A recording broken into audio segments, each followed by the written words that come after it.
Hi guys, maaga nga pala kaming gumising ng madaling araw ni Papa Tom. Meron kasi kaming booking bago matapos ang taon. Kailangan kasi naming dumiskarte dahil first week pa lang ng December, ubos na agad ang 13th month pay at sahod. Syempre, alam nyo na ang taong gipit sa sugar mother kumakapit. O diba, saglit ka lang nagsundo sa terminal, naka-easy almusal ka pa ng kape at egdisal. Sinundo nga pala namin si sugar mother dyan sa may airport sa may Cubao. Pinagtulungan na nga naming buhatin tong napakabigat na balikbayan box galing Bagao dahil may paghahati-hatian kaming lupain, garlic longganisa galing Tuguegarao. Sa sobrang tagal lang din nakakatikim ni Papa Tom nito, gusto na nga niyang lantakan kahit hindi pa luto yan. Bukod nga sa binili ni Mama, nagpadala rin pala si Lola Tita. Salamat Lola, di naman halatang adik kami sa garlic longganisa. Anyways, gising na pala si Baby Champy, pinapaarawan siya ni lactating mama tapos biglang pinasa sa akin. Bad trip tuloy siya kasi hindi niya makita yung overview. Gusto kasi niya laging nakatayo yung bubuhat sa kanya, inirarayuman na nga si Dada. Buti pa si Lola, tamang marites lang kahit ang aga-aga. Sa bandang looban naman, abala si Mama Shara magluto ng almusal nila. Naamoy ni Ninang Tea yung paborito niyang corned beef. Ayan, nagising tuloy kaya kumain na agad ng almusal. Nainggit yung videographer. Ayun, sumandok na rin at nagdasal. Nagpasalamat dahil 2 beses nakaalmusal.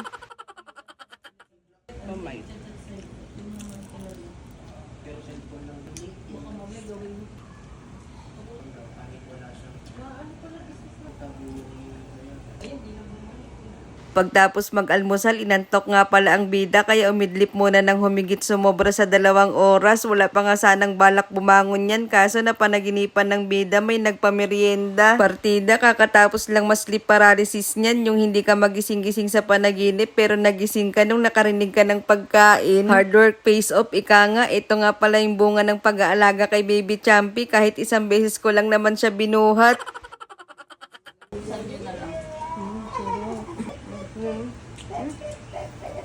Tulog, ha? Wow. Ayun na parang ginipan ko. Yung pinuntahan ko na namatay na kinakapatid ko. Ang laki ng katawan talaga. Yung sa ataon, nakaganyan na lang siya. Oh, nakaganyan. Kasi sa dami, laki ng katawan niya talaga. Sa taon niya, ano na, talagang pinasadya na. Dahil nga ilang araw wala si Mama sa Manila, na-miss niya ang apo niya kaya siya na muna nag-alaga. Sa kanya pala ako nagmana kasi wala pang 5 minutes na buhat sa atap, ipapasa na sa iba. Kunyari may aayusin siya sa gamit para makaligtas sa pag-aalaga. Joke lang. Priority niya talaga yung pasyaron ng kanyang manugang kaya pala may dalang karton na lagayan. Uuwi na nga pala ang mga eat and run na bisita, parang puro kain tulog lang ata ginawa. O siya, ayun lang naman. Maraming salamat sa lahat ng nanood at nakarating dito sa dulo. Paalam!